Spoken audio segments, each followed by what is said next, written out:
Vem Espírito Santo, vem, vem iluminar. Vem Espírito Santo, vem, vem iluminar.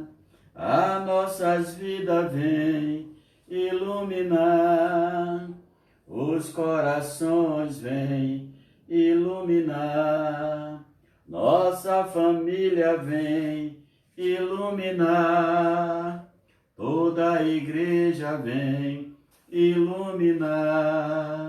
Vem Espírito Santo, vem, vem iluminar.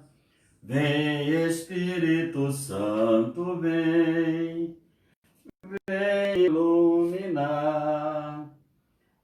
A nossa casa vem iluminar, os corações vem iluminar, toda a igreja vem iluminar, todas as pessoas vêm iluminar. Vem Espírito Santo, vem, vem iluminar. Vem Espírito Santo, vem, vem iluminar. Boa noite para você que me acompanha a partir desse momento pela rede social do Facebook. Vamos lembrar das intenções de hoje. Hoje vamos pedir, a pedido de Anne Magali Castro, missa na intenção pela saúde, paz, humildade, mansidão, equilíbrio e paciência. Para Anne Magali, Dulce Florentino, Maria Vergne, Carlos Gila, Rangel, Erlane, Bárbara e família Castro Vergne Ramos de Oliveira. Elza Maria pede orações para as famílias do mundo inteiro. Meirete Jesus pede pela intenção da saúde de Dorivado Dias de Cerqueira, que está se recuperando desse vírus Covid, e também pede pela minha saúde. Binha Magalhães, boa noite, Padre Emanuel. Peço pela nossa saúde e proteção divina, amém. Rosana Santos, boa noite, Padre. Gostaria de pedir oração pelo descanso eterno de Maria Helenice e por toda a família e amigos, por toda a humanidade, e agradecer a Deus pela restauração de Paulo, que se recuperou da Covid, graças a Deus. É sempre bom ouvir uma boa notícia, Rosana. Neide Cruz, boa noite, Padre Emanuel. Peço oração para todos os meus amigos que estão sofrendo e essas famílias, que Deus abençoe e que a gente tenha paz e saúde. Amém. As outras orações, as outras intenções, são as pessoas que falam comigo, mas que não falam pela rede social, né? Eu pedi também pela saúde de Dona Elvira, pedir pela saúde de Sandra, de todos os nossos familiares, e pedir a Deus que nos dê paciência e compreensão neste momento em que a tendência é de fato se perder a paciência com facilidade, porque as notícias que temos ouvidos nas redes sociais, nas televisões e tal, não são as melhores. Parece que estamos passando pelo pico. E você pode me perguntar, mas Padre, o que é que tem que fazer agora? Nada do que você ainda não fez. Em casa e em casa. Só mesmo saindo em caso de situações extremamente delicadas. Porque quando o prefeito manda fechar, né, as ruas principais, então ele está nos advertindo do perigo que está. Afinal de contas, devemos compreender que essas pessoas que estão na frente têm maiores e melhores informações do que nós. Então, essa informação, elas são passadas lentamente e filtradas antes de chegar até nós. Então, lá no fundo, nós não temos absolutamente certeza de nada. Então, o caminho é ser simples como as pombas e prudentes como as serpentes. Não se arriscar por nada, né? Já que chega ao ponto de fechar o Bairro da Liberdade, fechou Pituba e tantos outros, Bonfim e tal, é porque eles têm informações privilegiadas tanto da ciência, da comunicação e tal, que a gente não tem. Então, o cuidado se torna redobrado, né? Redobrado para que a gente possa se proteger. É aquela mesma coisa. Vitamina C, né? Alimentação boa, azeite de oliva de manhã cedo, se puder um ovo cozido, né? Água de limão com gengibre durante o dia, um copinho, e pedir a Deus que o nosso sistema imunológico seja forte, né? Portanto, não precisa ficar olhando notícia ruim, mas o concreto a se fazer, preste bem atenção, é ficar em casa se alimentando e evitando qualquer forma de contato. Isso é, se chegar alguém na sua casa com qualquer coisa, dá a porta para fora. Não deixa passar. Ai, minha mãe, não deixe não. Você não sabe onde ela está, onde ela está. É esse o problema, né? Quem está em casa não sai e quem está fora não pode entrar. Ou só se entrar com toda a segurança possível, porque nós estamos vendo que as coisas estão chegando agora, como diz os mais entendidos, né? Estão chegando no pico, como foi anunciado no mês passado, que essas 3 semanas seriam assim as mais difíceis. Nós devemos apenas seguir o protocolo que nos é dado. E assim a gente inicia essa Eucaristia pedindo a Deus socorro, né? Que a sua providência esteja presente nesse momento, que nos ajude a permanecermos, né? No isolamento com paciência, com caridade, com esperança e com muito carinho, porque vai passar, né? Vai passar. Em nome do Pai, e do Filho e do Espírito Santo. E a graça de nós estejam convosco. Bendito seja Deus que nos reuniu no amor de Cristo. Irmãos e irmãs, reconheçamos as nossas culpas e peçamos a Deus o perdão pelos nossos pecados. Nós sempre temos algo a pedir perdão a Deus, mesmo quando estamos dentro de casa. E o perdão, nós sabemos que ele vai no profundo da nossa consciência, orientando e nos fazendo discernir que nós erramos. Então, vamos pedir o perdão a Deus. Pedir a Ele que nos perdoe, que tenha misericórdia, que aceite o nosso perdão. E quanto a nós, que a gente vá amadurecendo cada vez mais com os erros e aprendamos a ser mais confiantes no Senhor e mais tranquilos nas atitudes. Confesso a Deus Todo-Poderoso e a vós, irmãos e irmãs, que pequei muitas vezes por pensamentos e palavras, atos e omissões, por minha culpa, minha tão grande culpa, e peço à Virgem Maria, aos anjos e santos, e a vós, irmãos e irmãs, que rogueis por mim a Deus nosso Senhor. Deus Todo-Poderoso, tenha compaixão de nós, perdoe os nossos pecados e nos conduz à vida eterna. Amém. Oremos. Ó Deus, vida dos que creem em vós, glória dos humildes e felicidade dos justos, atendei com bondade às nossas preces e saciai sempre com vossa plenitude os que anseiam pela riqueza que prometestes. Por nosso Senhor Jesus Cristo, vosso Filho, na unidade do Espírito Santo. Amém. Vamos escutar a leitura da missa de hoje.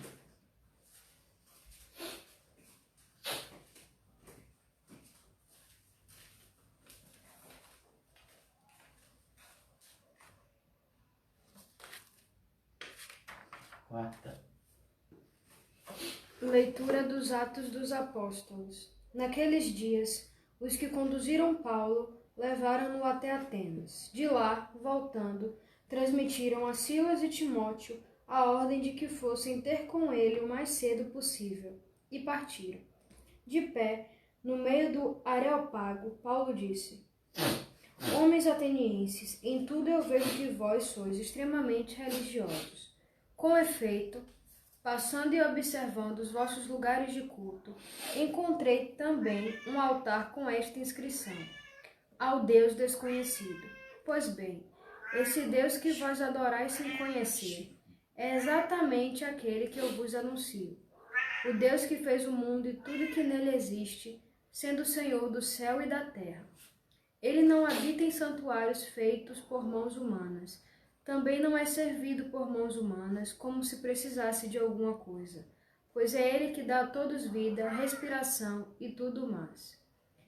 De um só homem ele fez toda a raça humana, para habitar sobre toda a face da terra, tendo fixado os tempos previamente estabelecidos e os limites de sua habitação.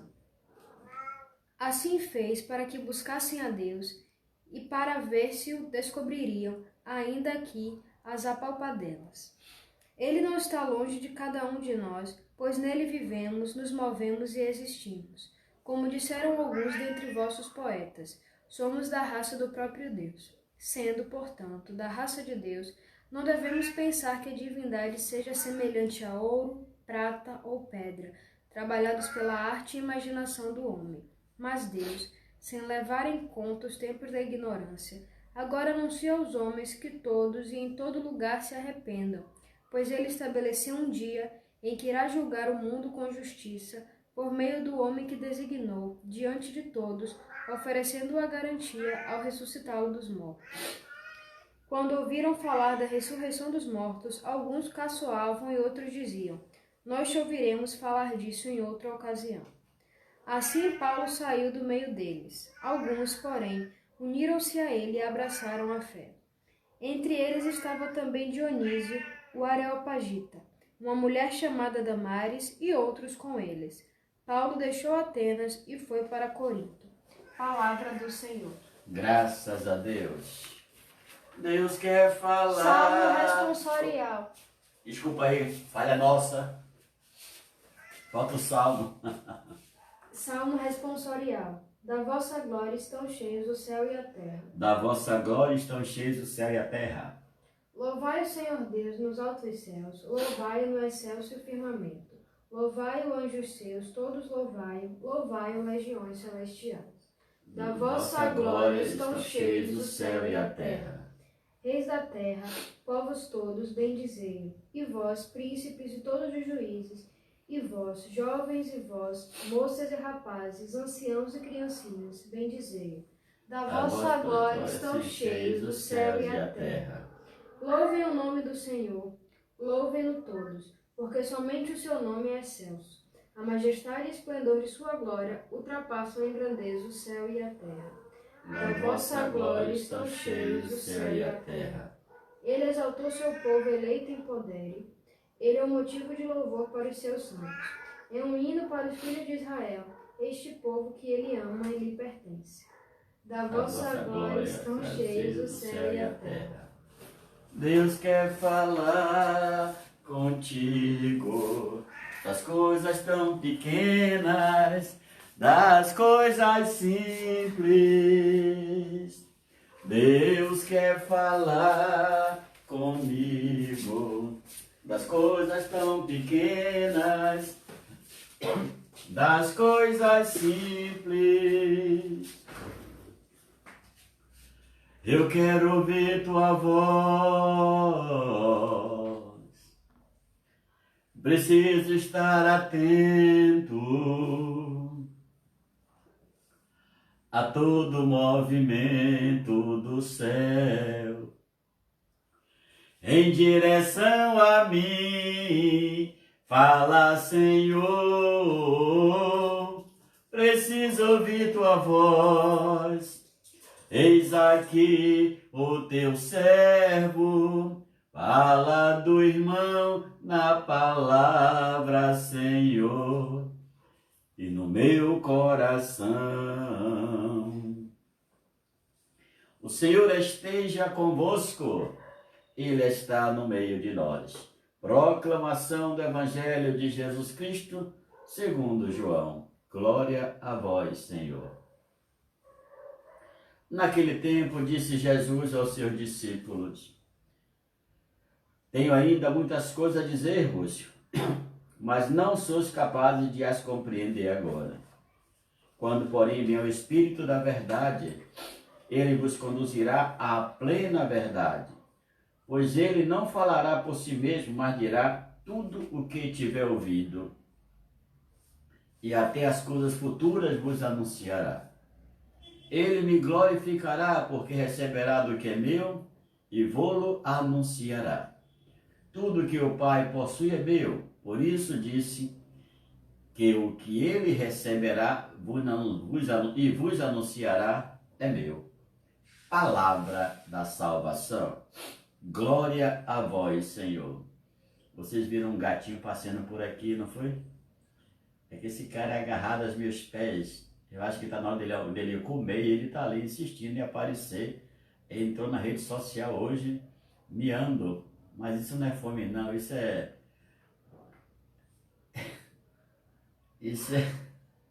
vontade de comer mesmo. Olha, hoje nós temos um brilhante texto na primeira leitura. Por quê? Pela primeira vez o cristianismo entra em contato com o grande centro que bota as raízes do mundo ocidental, que é Atenas. Então, para clarear um pouquinho as coisas, temos que compreender o seguinte: é inadmissível na cabeça de um grego que o homem ressuscite ou que o homem suba até Deus. Para os gregos, Deus, né? Para Plotino, Uno, para Aristóteles, Platão, primeiro,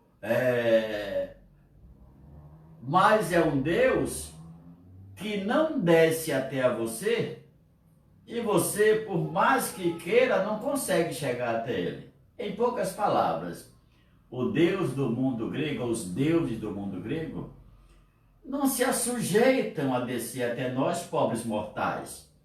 Então ele espera que, por meio da filosofia e da teologia natural, isso é, da compreensão humana e religiosa, os homens possam chegar até ele.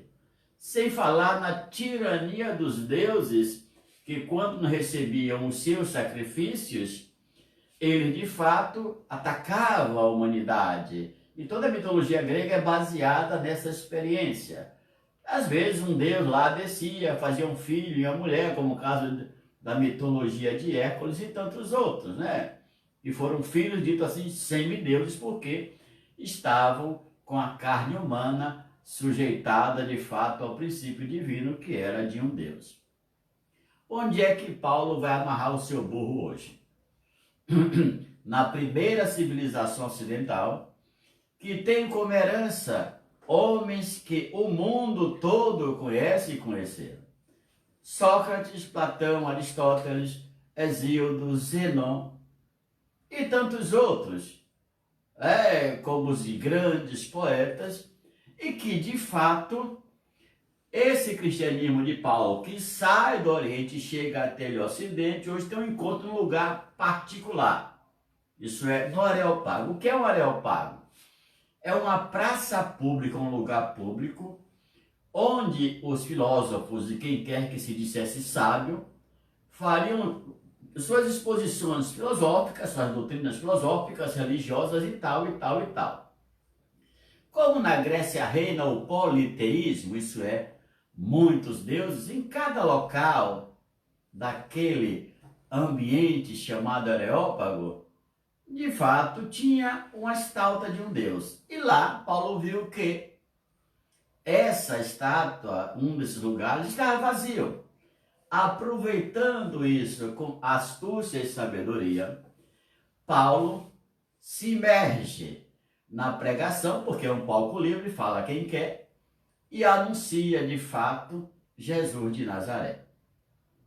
É um texto para se olhar com certo cuidado, porque aqui nós temos o fracasso total de Paulo diante da razão grega e o seu tentativo de impor uma religião baseada na ressurreição, que é completamente contraditória para o mundo grego. Então o fracasso vai partir do princípio que é um mundo filosófico de sabedoria altamente refinada e intelectual não aceitava de forma alguma uma aspiração religiosa baseada em uma ressurreição. Porque isso significaria que para os gregos que só age à luz da razão, mesmo no caminho da metafísica, eles teriam que ter uma prova disso aqui. Portanto, o primeiro fracasso de Paulo é esse. Paulo não sabe muito bem em que ambiente ele está pisando. Ele está pisando no berço, né, do mundo ocidental. Tem um livro chamado Todos os Escritos de Platão, né, de Giovanni Reale, o maior estudioso de Platão, que morreu uns 3 ou 4 anos atrás, diz que aquilo ali é a Bíblia do Ocidente. Mas vamos ao texto. Olha, Paulo, de fato, né, os que conduziram Paulo levaram até Atenas. De lá, voltando, transmitiram a Silas a Timóteo a ordem que fosse ter com ele o mais cedo possível. Largaram Paulo e voltaram para comunicar a Silas e Timóteo, os colaboradores de Paulo, que estavam em um outro local. E partiram de pé, no meio do Areópago. Paulo disse, dá a impressão, aquela ideia de Pedro no meio do púlpito, né, no meio do ádrio lá de Jerusalém. Pedro pregou o evangelho e aqui Paulo tem o mesmo sentido.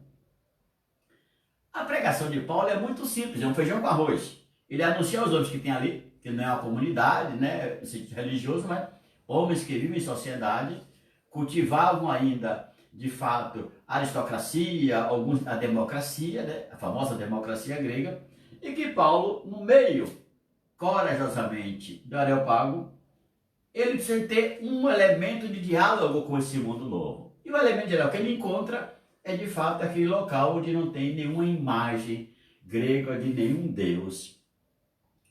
Por isso Paulo inicia dizendo, olha, homens atenienses, em tudo eu vejo que vós sois extremamente religiosos. Com efeito, passando e observando os vossos lugares de culto, encontrei também um altar com essa inscrição ao Deus desconhecido. Não significa que seja o Deus de Israel, mas Paulo pega esse gancho e se aproveita e vai, de fato, desenvolver a sua teologia judaico-cristã. Mas se trata de um Deus que os gregos ainda estão descobrindo, isso é, ainda está em uma forma, diria, pré-uterina, que precisa ser, ao ponto da razão, ser compreendido. E aí, poderia se colocar a imagem, ou um Deus que já está, né, mas ainda não foi considerado naturalmente por aqueles mais sábios como um Deus. Isso é, os deuses, de fato, eram figuras que estavam acima dos homens. E aí se cria essa dificuldade, né? Um Deus desconhecido, são várias opções. Porém, Paulo aproveita essa oportunidade e começa a exibir a sua doutrina. Não esqueçamos que Paulo é um grande orador. E começa a exibir a sua doutrina para os presentes que ali estavam. Ora, é uma pregação dedicada ao Deus desconhecido. Isso é, para Paulo, o fato dos gregos não conhecerem ao Deus de Israel, ao Deus de Jesus Cristo e o próprio Cristo, se torna desconhecido. Isso é, ninguém até então havia revelado quem é esse Deus. E Paulo, aproveitando-se muito bem com sua astúcia, que serve, seja simples como a espuma e prudente como a serpente, na sua simplicidade dialógica, ele começa a expor a sua doutrina, dizendo, olha, pois bem, esse Deus vós adorais sem conhecer. É exatamente aquele que eu vos anuncio.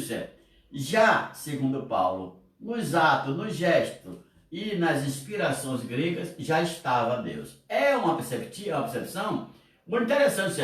Paulo quer dizer o seguinte, que Deus já vinha antes de tudo. Mas para os gregos não é assim, porque os gregos têm o seu mundo próprio. E o mundo dos gregos não se confunde com o mundo dos cristãos. A começar pela base, né? A base dos gregos não é uma base de religião revelada, mas é uma base de religião racional, especulativa, que chega ao Deus, né? De fato, que ao chegar a esse Deus, como diz Plotino, em grande escala, subindo escala por escala, ele de fato se torna um com esse Deus. E aí, para Plotino, você vai além da mitologia. E aí Paulo continua, ora, o Deus que fez o mundo e tudo que nele existe. Sendo o Senhor do céu e da terra, ele não habita em santuários feitos por mãos humanas. Para começar, quando se olha para o Oriente e o Ocidente, o único local que tem um Deus só é a religião mosaica, né? Depois veio cristianismo e islã. Mas o cristianismo aqui já cria um problema, porque tem o paradoxo trinitário, isso é, o Deus de Jesus Cristo também tem um Filho e tem um Espírito. É a unidade, a trinitariedade que se encaixam. E aí, quando você vai para o mundo grego, são muitos. No mundo inteiro se respirava muitos deuses. Mas se olhar para a Índia, que são 30 mil deuses grandes e alguns pequenininhos, 30 milhões de deuses, sei lá, são muitos. Então reina o politeísmo. Ora, diante desse quadro, Paulo anuncia um Deus único, que foi aquele que fez todas as coisas, consequentemente, foi aquele que está, e é aquele que está acima de todos que foram criados, ou pela razão humana na sua especulação, ou pela mitologia, ou até mesmo pela força de suas mãos, que o homem tem essa necessidade de adorar. Está na alma do homem esse desejo. Então, para satisfazer o seu desejo religioso, os homens fizeram muitas estátuas. Podemos citar Babilônia, Egito, então, a Síria, tanto faz. Então, continua Paulo. Ele não habita em santuário feito por mãos humanas. Também não é servido por mãos humanas. Não come, não bebe e não se envolve com o ser humano. Ele não habita, ele não vive, porque não cabe. Também não é servido por mãos humanas, como se precisasse de alguma coisa. Deus não é humano. Portanto, não habita no meio dos homens, não se parece com os homens, vai dizer Plotino, ele não tem forma, ele não tem substância, ele apenas é. E sendo, será. Porque Deus, segundo toda a grande maturidade grega, Deus não envelhece porque não está no tempo. Não tem uma carne. Então, se ele tivesse preso no tempo, ele tinha sido e depois ele seria. Mas como ele não está no tempo e não depende do tempo, nem da sua projeção ou dinâmica, ou muito menos de movimento, Deus é sempre. Nunca será e nunca foi. Porque ele está acima do tempo. Isso é, todos os deuses que estão no universo visível e dentro do tempo são deuses que envelhecem. São deuses que é e já foi. Daí em diante, com essa solar reflexão grega, Paulo continua dizendo: não, Deus não precisa de alguma coisa, pois é Ele que dá a todos vida, respiração e tudo mais. A vida provém de Deus. Vamos encontrar lá no livro do Êxodo, né? Adorarás o Senhor teu Deus de todo o teu coração, toda a tua alma, toda a tua existência, todo o teu intelecto e toda a tua força. Isso é, os 5 elementos constitutivos do ser humano devem adorar, devem amar a Deus, porque Ele é que dá essa vida, vida que é dada gratuitamente ao homem. Portanto, de um só homem ele fez toda a raça humana. Aqui Paulo usa o princípio da zoologia, isso é, onde um homem dá início a tudo. Mas nós sabemos que o texto bíblico, quando fala de Adamá, não é de um homem, mas do homem. Ele tem 2 teorias. Essa que Paulo aplica a um homem só. E outros que pensam diferente, que Deus fez homens. E Adamá, isso é, homem de barro, não é apenas um, mas é o homem. O importante é que Paulo estabelece os critérios da entrada da sua teologia no mundo grego, com fundamentos bem fixados na Escritura Sagrada, partindo do Gênesis, da criação do mundo e também dos homens. Ora, de um só homem ele fez toda a raça humana para habitar sobre toda a face da terra, tendo fixado os tempos previamente estabelecidos e os limites de sua habitação.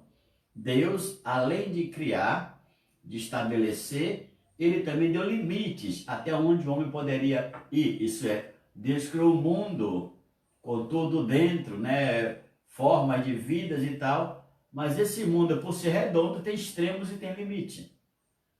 Então, fora desse mundo não tem condições para a vida humana sobreviver. Claro e evidente que só por maneiras extranaturais. Por exemplo, o cara que vai para o espaço, ele tem uma forma de vida diferente, mas ele não vive a vida toda no espaço. O homem que mergulha, também não vive todo dentro do mar. Então, a cada espécie foi dada a característica fundamental para a sua existência: viver, procriar, se desenvolver. Daí em diante, assim fez para que buscassem a Deus e para ver se o descobriram. Isso é, tudo isso que foi dado ao homem e tudo isso que o homem de fato participa, é para o homem questionar: de onde veio essas coisas? Quem criou? De onde veio? Mas quando você vai para as outras religiões, você vai encontrar um Deus que é da morte, um Deus que é da vida, que é da agricultura, um Deus que é aquilo. Então o cara do mundo antigo, ele tinha respostas para tudo, pelo menos abstratamente, para tudo. E quando você diz que tem um Deus só que fez tudo isso, você dá um nó na cabeça do cidadão. Porque na sua politeia, ele de fato não pode acreditar que um Deus que fez tudo e os outros fizeram o quê? Nada. É natural que ele vai comparar os deuses da sua religião com o Deus que Paulo está anunciando. É muito natural isso. Assim, para que buscasse Deus e para ver se o descobririam. Isso é, era de fato vigorosamente e inteligentemente necessário ao homem que, por meio da criação e da sua própria vida existente, ele descobrisse quem era Deus e onde ele estava.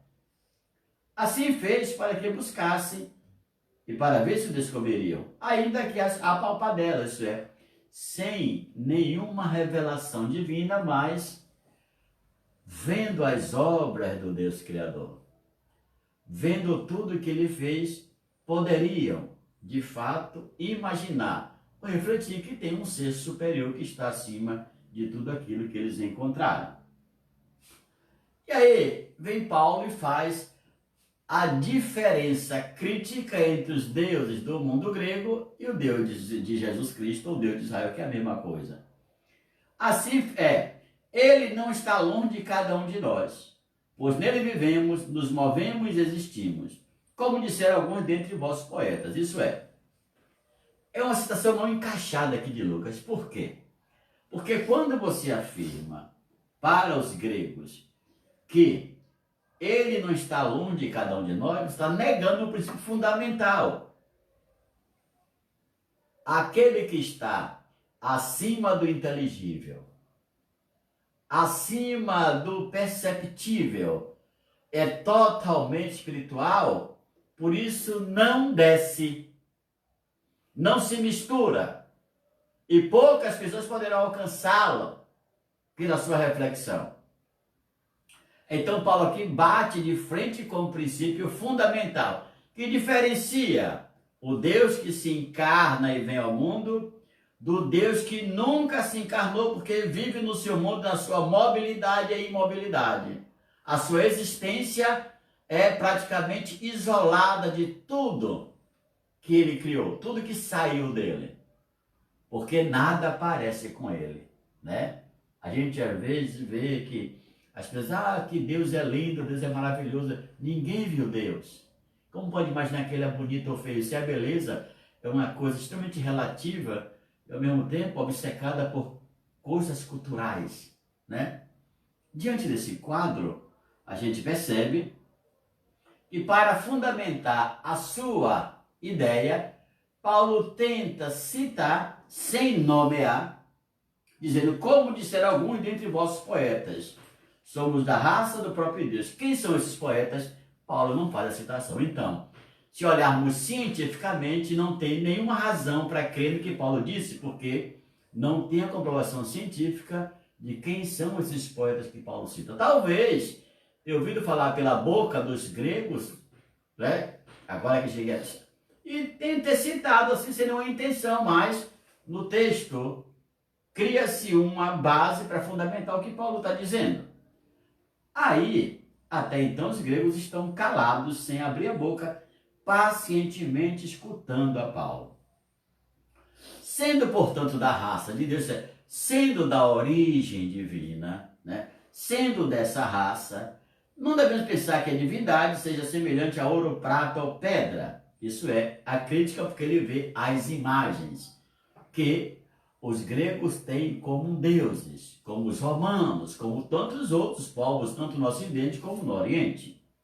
Deus, né, não é, portanto, nem pela arte, não, pedra, ouro, prata, trabalhados pela arte e imaginação humana. Deus não é um produto da arte ou da cultura humana. Deus é espírito e verdade.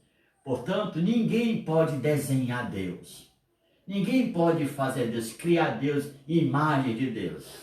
Além de ser absurdo, é obsceno e é profundamente terrível para a doutrina, tanto de gregos como para o cristão.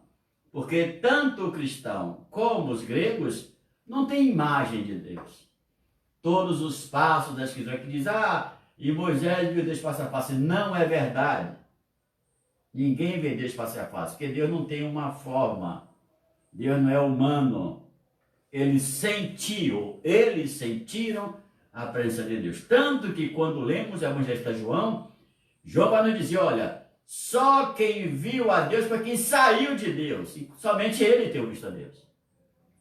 Participou intimamente da vida de Deus. Então aqui quando você vê a criação de muitas imagens de Deus que tem sentido artístico é uma coisa. Mas quando vai diretamente ao culto, aí você vê o cuidado da igreja que só permite cultuar imagens que foram concretizadas pela experiência dos homens que serviram a Deus. Imagens que não foram feitas por conveniência humana, mas pelo testemunho da história daqueles homens e mulheres que serviram a Deus. Então, o primeiro passo que tem uma coisa de comum aqui é que nem para os cristãos, nem para os gregos, Deus é uma imagem, ou alguém viu, ou se pode fazer pela imaginação, pela arte humana. Sendo, portanto, da raça de Deus, não devemos pensar que a divindade seja semelhante a ouro, prata ou pedra, trabalhados pela arte e imaginação humana. O homem é inteligente, mas não para criar Deus. Não para ter noção de quem é Deus. Apenas se Deus se revelar, mas Deus não se revela como imagem. O caso exclusivo é de Jesus Cristo, que viu a Deus e que com a sua obra se tornou, para nós que cremos, o Deus visível no meio dos homens. Mas Deus sem levar em conta o tempo da ignorância. Aqui vamos com calma. Tempo da ignorância para quem? Para os gregos ou para os homens em geral? Paulo não especifica.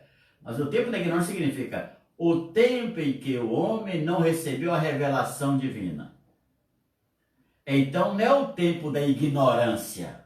Aqui é absurdo o que Paulo diz e devemos não concordar muito com ele. Por quê, né? Porque as pessoas não tiveram quem comunicasse.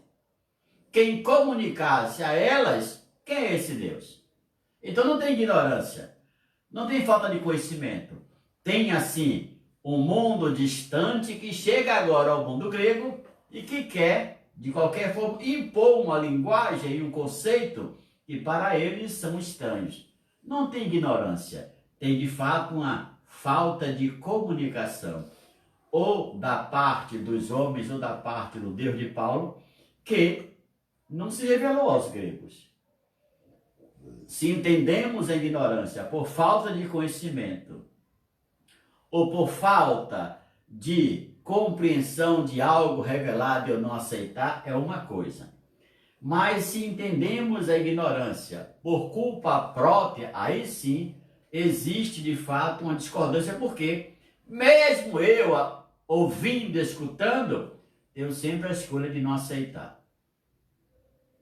Não esqueçamos que Paulo está no berço da civilização ocidental, não é um lugarzinho qualquer.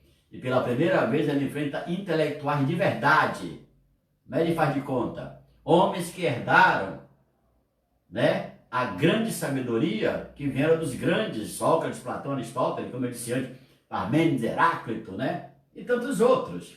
Esses homens são tidos como deuses no mundo dos gregos. Os caras que botaram o fundamento do Ocidente, e quando chega na união entre grego e romano, aí o mundo toma a sua forma ocidentalizada. Daí é compreensível entender que, ao afirmar sem levar em conta os tempos da ignorância, ele agora anuncia aos homens que todos em todo lugar se arrependam, pois ele estabeleceu um dia em que iria julgar o mundo com justiça. Isso é, os gregos não têm com que se arrepender de nada. São inocentes diante do fato e da acusação, ou sei lá, da suplementação de Paulo, linguística, mas eles não conhecem. Como eu posso ser culpado de uma coisa que não conheço e muito menos alguém me revelou? O apelo do perdão aqui, só do arrependimento, só pode ser executado a quem já ouviu e a quem tem consciência, a quem já errou. Então esse arrependimento não pode ser em base à ignorância. É como eu culpasse uma criança de 7 anos de ter comido chumbinho. Você não sabia nem o que era o chumbinho. A culpa não é dele, é de quem colocou o chumbinho ali. Mas Paulo tem outro objetivo. É aquele de penetrar nesse mundo, né? E ele até aqui está indo razoavelmente bem, com falhas necessariamente pedagógicas e falhas do grupo doutrinário, porque ele não conhece bem quem são os gregos. O grego que Paulo conhece são os gregos da Palestina, né? Que ali até se falava grego, mas são comerciantes, adoradores do Deus e tal, mas não são filósofos, homem de intelectualidade, homem de profundidade e sabedoria. Não, como eu disse antes, não são faz de conta nem o mundo de Barbie. Aqui estamos falando de um encontro entre a religião e a filosofia, a razão e a fé. E no primeiro momento, pela incompetência de conhecimento de Paulo, que quer transferir isso para os gregos, ele perde essa batalha. Literalmente ele perde. E aí você compreende que os homens que guiam a igreja não são absolutos, né? Não são eternos. São pessoas falíveis também, né? Não são sábios como a gente, não são os mais sábios que estão lá dentro. Não, tem pessoas muito mais sábias que estão fora da igreja. E é necessário ser humilde para reconhecer isso diante desse quadro. Isso no princípio desse texto, e até hoje nós sabemos disso. Paulo fala de arrependimento, pois ele estabeleceu um dia em que irá julgar o mundo com justiça por meio do homem que designou, diante de todos, oferecendo uma garantia ao ressuscitá-lo dos mortos. Aí Paulo entra no mundo de Jesus, que é um mundo pior ainda do que os gregos. É um mundo que não vai se bater com o mundo dos gregos. Primeiro porque a base da fé do mundo cristão é a ressurreição. É o que diferencia, porque os gregos tinham falado de amor, tinham falado do verbo, tinham falado do uno, tinham falado do Deus único. Todos eles tinham falado disso, já tinham falado do espírito do mundo. Então já tem aí o conceito de trilogia. Mas quando Paulo fala que além de um só será o juízo que Deus estabeleceu assim, e que este homem, após, este homem de fato, que Deus ressuscitou dos mortos, será o juízo, aí os gregos não aguentam na risada. Porque é totalmente incompreensível para o mundo grego e a sua racionalidade intelectiva e gnosiológica aceitar ou entender que o homem ressuscite também a sua carne. Como eu disse antes, seria necessário uma prova concreta para que os gregos pudessem acreditar.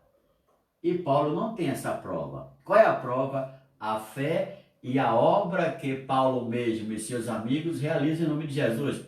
Mas Paulo chegou agora, não tem nenhuma obra para apresentar. Então fica muito mais difícil dessa fusão, né? Essa fusão. Então aqui se separa definitivamente Platão do cristianismo. Sócrates, Aristóteles, se separam daqui. Porque essa aqui é a base. A base do cristianismo, a base dos gregos é a reencarnação, que é uma resposta à antropologia filosófica de Platão, quando perguntou, olha, você que me escuta, o que é que acontece depois da morte? Ah, as almas boas vão para o mundo das ideias, da perfeição, e as almas ruins vão para o inferno, ficar vagando até se encarnar em corpo, se reencarnar, e por aí vai.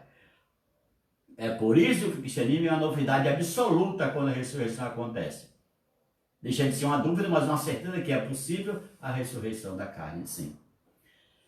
Portanto, o nosso Paulo continua com a sua pregação, que está se tornando cada vez mais um calvário, porque o humor dos gregos começa a mudar quando ele fala de ressuscitá-lo dos mortos. E aí, imediatamente, Lucas, que não é tão fiel no seu escrito em relação aos gregos, mesmo escrevendo em língua grega, mesmo tendo a comunidade grega, ele faz, de fato, uma apologia a Paulo para demonstrar que, mesmo depois de todo o fracasso, algumas pessoas seguiram Paulo. Mas, historicamente, não é bem assim. Foi um fracasso tão ruim, tão grave, que Paulo desceu para Corintos, que é a cidade popular. Isso é, a segunda cidade da Grécia, né, nessa época, Atenas, Apolos e Delfos, que são as três cidades mais importantes, Corintos, de fato, né, essa segunda cidade é uma cidade portuária. Ali vingava a linguagem popular, porque tendo um porto, ali passava a prostituta, ladrão, bandido, traficante, tudo que você imaginar, santo, tudo passava por ali. É lá que Paulo vai ter sucesso. Aqui, verdadeiramente, Paulo teve o maior fracasso da sua vida. E aí se reconhece como a filosofia é poderosa no seu terreno. Como a teologia naturalista ou natural ou mistérica é poderosa no seu terreno.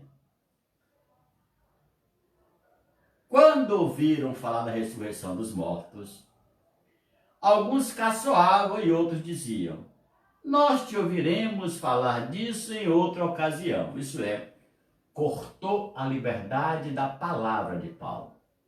Porque o que Paulo disse era tão absurdo, tão incompreensível, que os gregos disseram: não vamos perder tempo com você quando fala de ressurreição, porque não nos cabe esse tipo de argumento.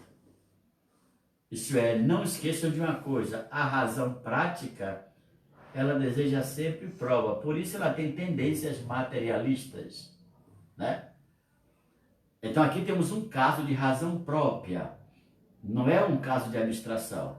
E Paulo não se encontra em condições de replicar essa tamanha acusação. Nós te ouviremos outro dias, em uma outra ocasião. Assim Paulo saiu do meio deles. Isso é, foi abatido como cordeiro que se dirigiu ao açougueiro. E desceu cabisbaixo, olha o que diz o texto. Assim Paulo saiu do meio deles. Observe, não tem nenhum diálogo ali. Depois do que ele acabou de falar, se corta o diálogo e não existe nenhuma perspectiva de recomeço, porque ele foi abatido, anulado, excluído de qualquer possibilidade de voltar até a falar nesse Areópago.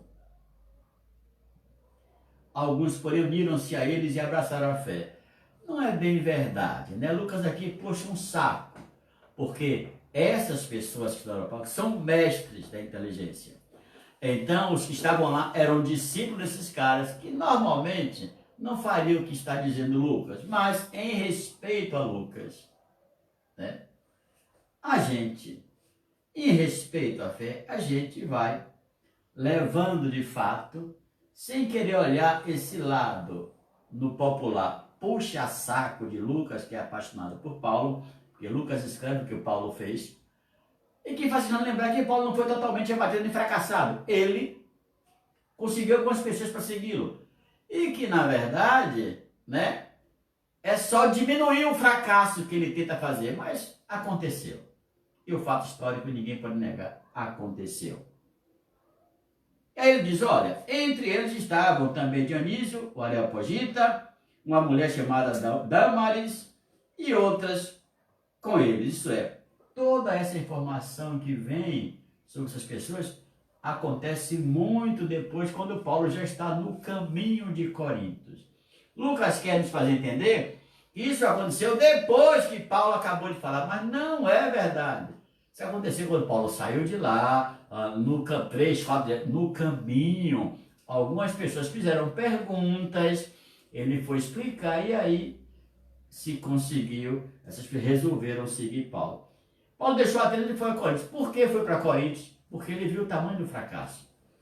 É bom notar, minha gente, você que me escuta com paciência, que estou falando muito hoje, que a trajetória de Paulo, todo lugar é sempre a mesma. Ele vai, prega o evangelho, funda a comunidade e segue para a próxima, levando ali 1 ano, mais ou menos, 6 meses, dependendo do local, 2 anos. Aquele não passa mais um dia.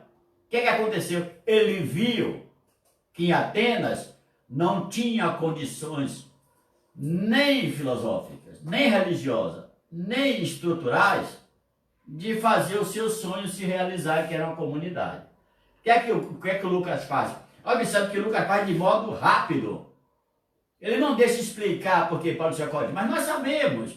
O fracasso acontece também na vida dos grandes.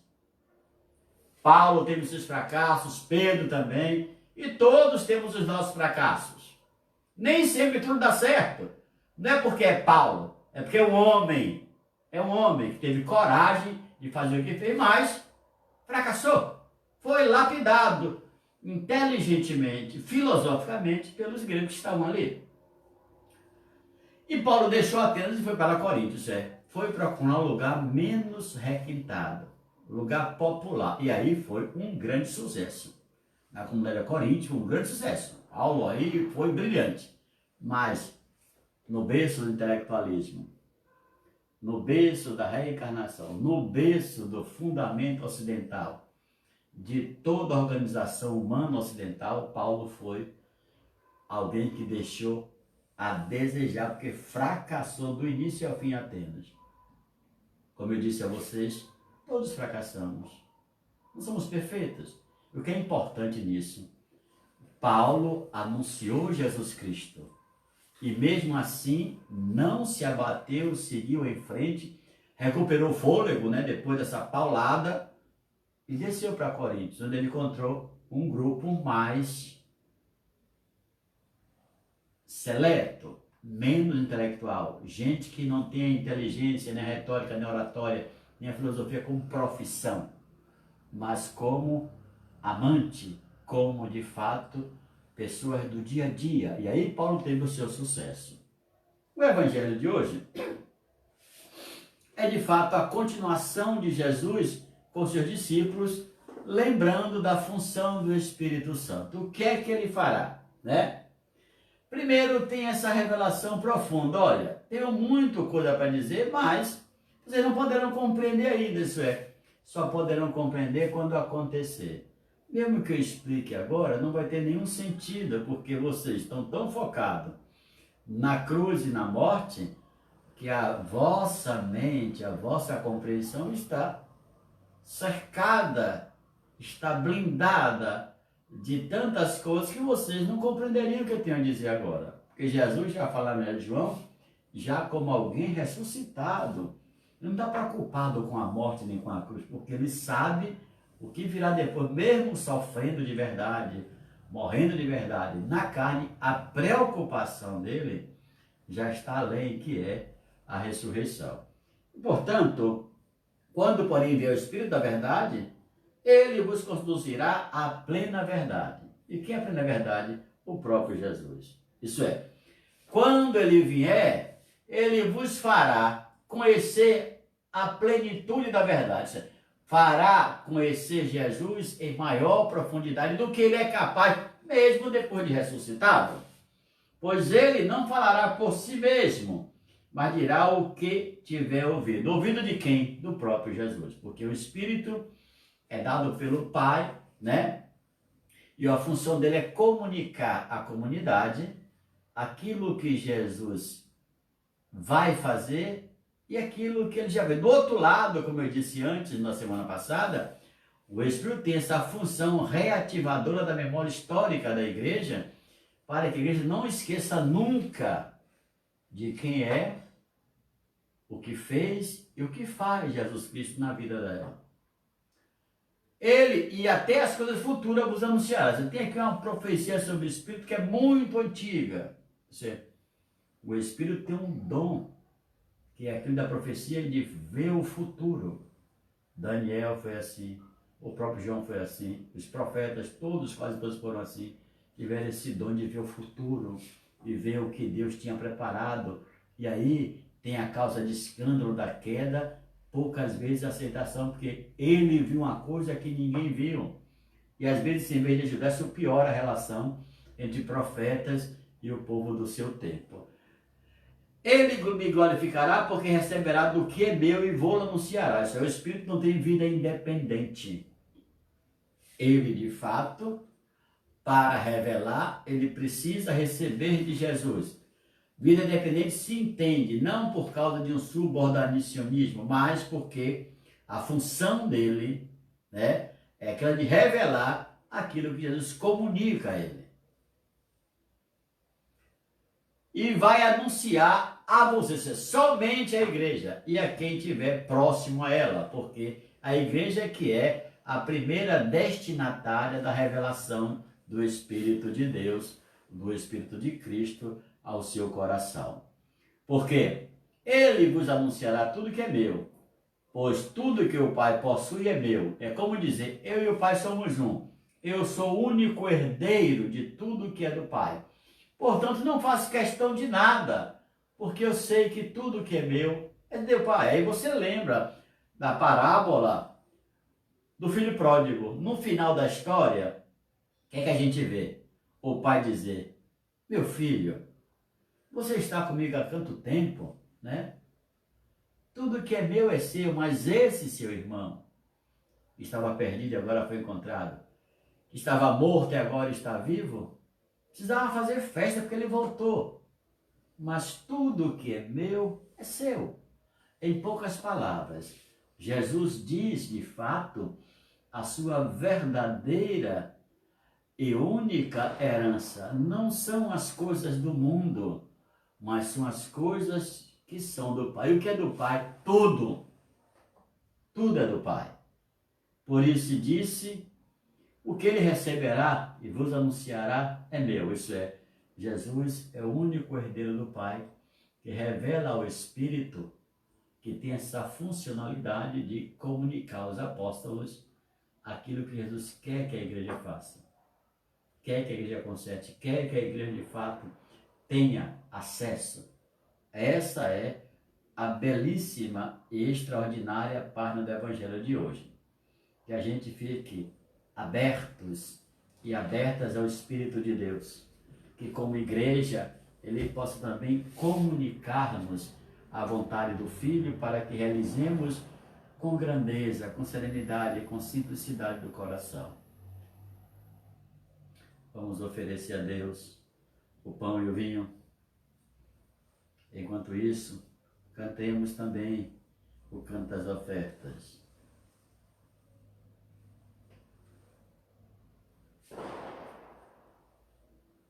Sabe, Senhor, o que temos é tão pouco para dar, mas este pouco nós queremos com os irmãos compartilhar.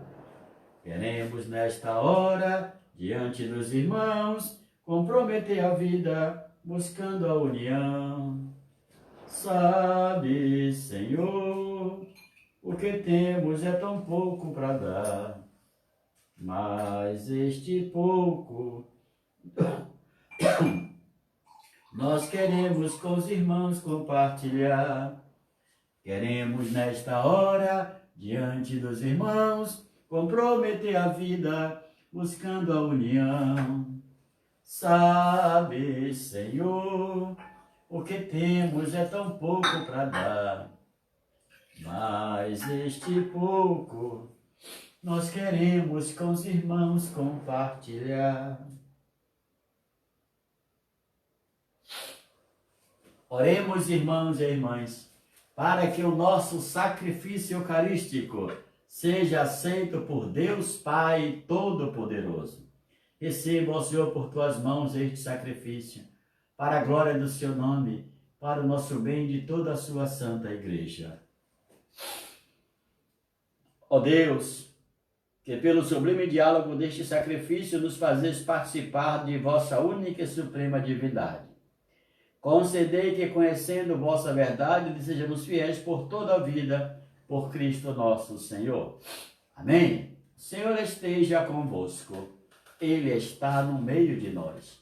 Corações ao alto. O nosso coração está em Deus. Demos graças ao Senhor e nosso Deus. É nosso dever e nossa salvação. Na verdade, é justo e necessário. É nosso dever e salvação darmos graça sempre em todo lugar. Senhor Pai Santo, Deus eterno e todo-poderoso, mas sobretudo neste tempo em que Cristo, nossa Páscoa, foi imolado. Ele é o verdadeiro Cordeiro que tira o pecado do mundo, morrendo destruiu a morte, ressurgindo deu-nos a vida, transbordando de alegria pascal. Nós nos unimos aos anjos e a todos os santos para celebrar a vossa glória, dizendo a uma só voz: Santo, Santo, Santo, Senhor Deus do Universo. O céu e a terra proclamam a vossa glória. Hosana nas alturas. Bendito que vem em nome do Senhor. Hosana nas alturas. Na verdade, ó Pai, vós sois santo, e fonte de toda a santidade. Santificai, pois, estas oferendas, derramando sobre elas o vosso Espírito, a fim de que se tornem para nós o corpo e o sangue de Jesus Cristo, vosso Filho e Senhor nosso. Santificai a nossa oferenda, ó Senhor, estando para ser entregue e abraçando livremente a sua paixão. Jesus tomou o pão em suas mãos, deu graças e o partiu. E o deu a seus discípulos, dizendo: Tomai todos e comei, isto é o meu corpo, que será entregue por vós. Meu Senhor e meu Deus, eu creio, mas aumentai a minha fé.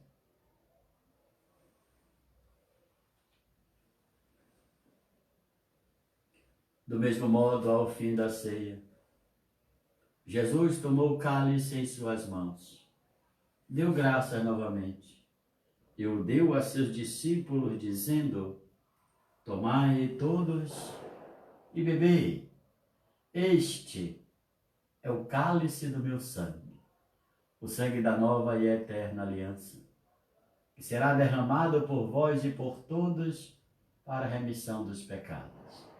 Fazei isto em memória de mim. Eis o mistério da fé. Anunciamos, Senhor, a vossa morte e proclamamos a vossa ressurreição. Vinde, Senhor Jesus. Celebrando, pois, a memória da morte e ressurreição do vosso Filho, nós vos oferecemos, ó Pai, o pão da vida e o cálice da salvação. E vos agradecemos porque nos tornaste dignos de estar aqui na vossa presença e vos servir. Recebei, ó Senhor, a nossa oferta.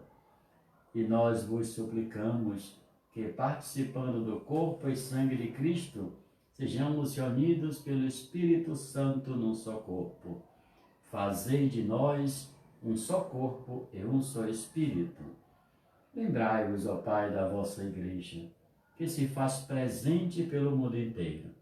Que ela cresça na caridade com o Papa Francisco, com o nosso Bispo Murilo e todos os ministros do vosso povo.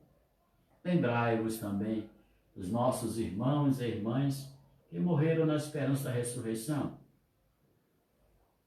sobretudo os nossos amigos, parentes, pais, mães, avós, avós, que já se encontram na tua glória, Senhor. De todos os que partiram desta vida, acolhei-os junto a vós na luz da vossa face. Lembrai-vos, ó Pai, dos vossos filhos. Enfim, nós vos pedimos, tende piedade de todos nós e dai-nos participar da vida eterna, com a Virgem Maria, Mãe de Deus, com os santos apóstolos, Santo Expedito e todos que neste mundo vos serviram, a fim de vos louvarmos e glorificarmos por Jesus Cristo, vosso Filho. Concedei-nos o convívio dos eleitos, por Cristo, com Cristo e em Cristo. A vós, Deus Pai Todo-Poderoso, na unidade do Espírito Santo, toda honra e toda glória, agora e para sempre. Amém. Com amor e confiança, rezemos a oração que o Senhor Jesus nos ensinou. Pai nosso que estais nos céus, santificado seja o vosso nome.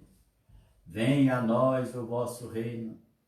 Seja feita a vossa vontade, assim na terra como no céu.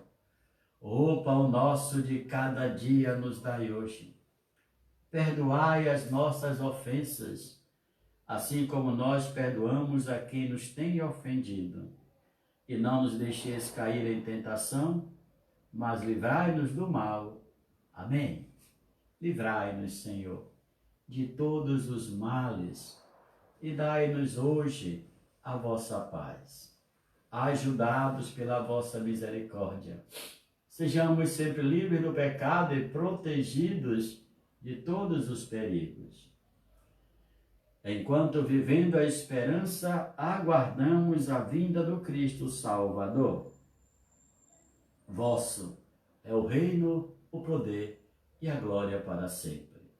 Senhor Jesus Cristo, dissestes aos vossos apóstolos: eu vos deixo a paz, eu vos dou a minha paz. Não olheis os nossos pecados, mas a fé que anima a vossa igreja. Dai-lhe, segundo o vosso desejo, a paz e a unidade. Vós que sois Deus com o Pai e o Espírito Santo. Amém. A paz do Senhor esteja sempre convosco. O amor de Cristo nos uniu. Irmãos e irmãs, saudai-vos uns aos outros no Cristo Jesus. Cordeiro de Deus, que tirais o pecado do mundo, tende piedade de nós. Cordeiro de Deus, que tirais o pecado do mundo, tende piedade de nós. Cordeiro de Deus, que tirais o pecado do mundo, dai-nos a paz. Felizes os convidados para a ceia do Senhor. Eis o Cordeiro de Deus, que tira todo e qualquer pecado do mundo. Senhor, eu não sou digno que entreis em minha morada, mas dizei uma só palavra e eu serei salvo. Que o corpo de Cristo nos guarde para a vida eterna. Amém.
Senhor, quando te vejo no sacramento da comunhão, sinto o céu se abrir e uma luz a me atingir, suando minha cabeça, esquentando meu coração. Senhor, graças e louvores sejam dadas a todo momento. Quero te louvar na dor, na alegria e no sofrimento, e se meio às tribulações eu me esquecer de ti. Ilumina minhas trevas com tua luz. Jesus, fonte de misericórdia que jorra no templo. Jesus, o Filho da Rainha. Jesus, rosto divino do homem. Jesus, rosto humano de Deus. Oremos.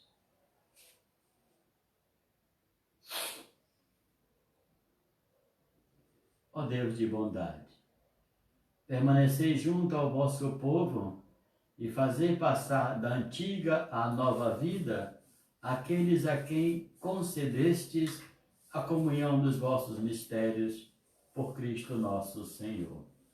Amém. A você que agora está em comunhão com as nossas redes sociais, lembrando apenas que a nossa campanha para recolher alimentos ainda continua de pé. Bem verdade que nós já distribuímos 24 cestas básicas. Mas infelizmente, minha gente, de pureza de coração, eu ainda digo que falta muita gente precisando se alimentar. Então eu sei que você pode nos ajudar. Eu sei, a gente sempre pode partilhar um pouquinho daquilo que tem para aquele que não tem nada, né?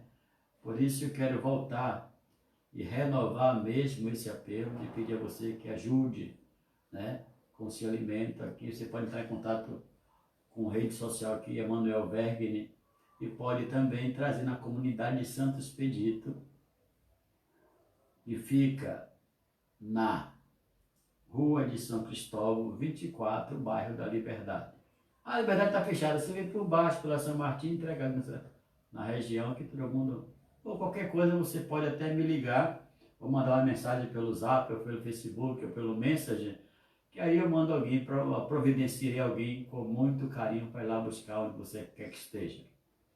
E lembrar também aos dizimistas de Santo Expedito, as pessoas que nos ajudam com suas ofertas. Todo domingo, nosso ministro Heráclito Neves está lá para receber vocês, porque nós precisamos da ajuda de vocês também, né?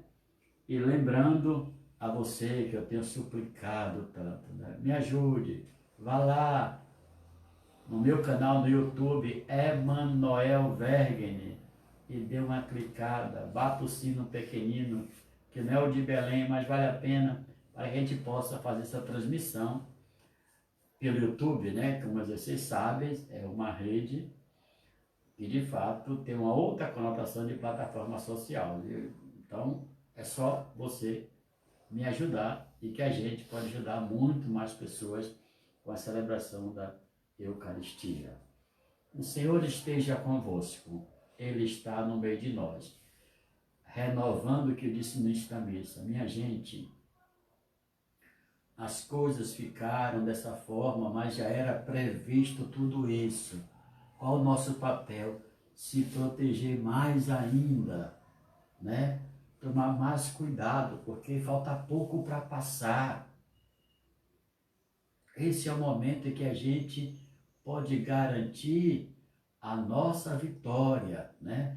Porque vai passar. Muitos lugares já se abriram. Brasília já começou praticamente a vida. Você olha para a Itália, que até ela passou, já começou a vida. A França, a Inglaterra está começando aos poucos. Na Suécia, né? Está começando aos poucos. Então, essa é a nossa chance de passarmos e também recomeçarmos aos poucos, né? Não fique preocupado, vai acabar quando vai acabar. Não, não vai acabar dependendo da nossa vontade.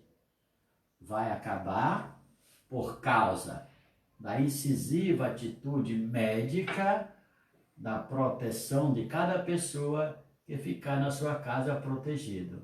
É assim que a coisa vai acabar. Porque só acaba quando diminuir sensivelmente o número de pessoas, tanto mortas quanto contaminadas. Por isso não dê muito ouvido a notícias que aterrorizam a sua cabeça ou a sua alma, né? Basta que você continue fazendo o que você responsavelmente está fazendo, né? Se você pode ir na rua uma vez só, durante a semana, só vá uma vez só. É muito melhor para você. Porque é de onde menos espera que as coisas acabam acontecendo. Então, todo cuidado aqui é pouco. E serve para todos. Não importa qual a classe que você esteja. Todos temos que cuidar de todos. Mais uma vez, o Senhor esteja convosco. Ele está no meio de nós.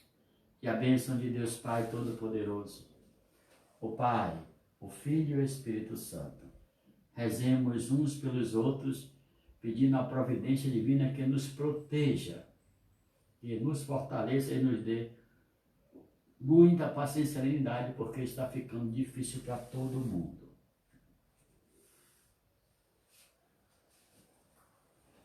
Vamos em paz, porque o Senhor nos acompanha.